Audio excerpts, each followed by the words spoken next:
This is your collective reading for today.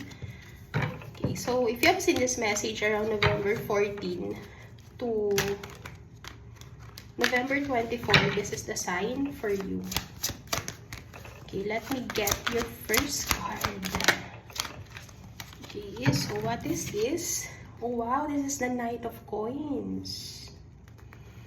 I feel like this person on your mind wanted this connection with you. Like, you didn't believe it at first.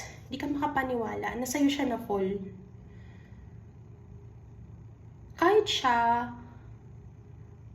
hindi niya maintindihan yung nararamdaman niya sa'yo because it's growing, like every day.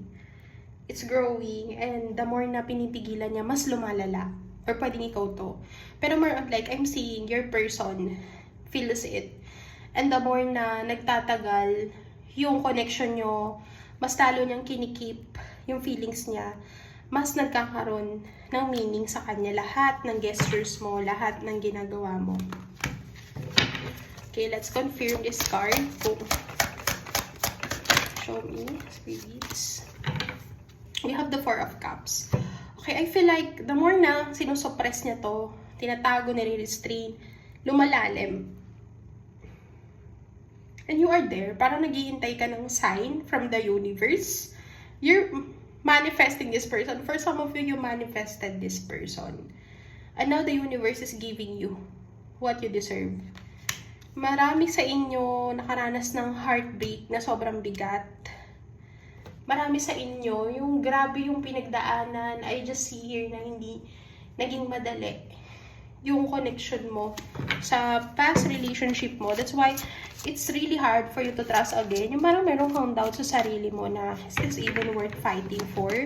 Kasi what if saktan na naman ako nito, hangman? You know, this person is spending most of his time thinking alone. Like, kailan mag-i-improve yung connection yung dalawa? Because I'm seeing here na may mga bagay siyang gustong i-keep sa sarili niya bago siya mag-conclude, bago siya magbigay ng final say. Kasi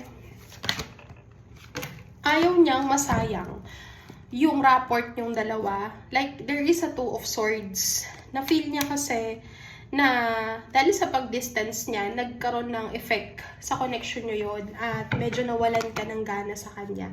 Alam niya yun sa sarili niya na meron din siyang fault, meron siyang pagkukulang sa'yo.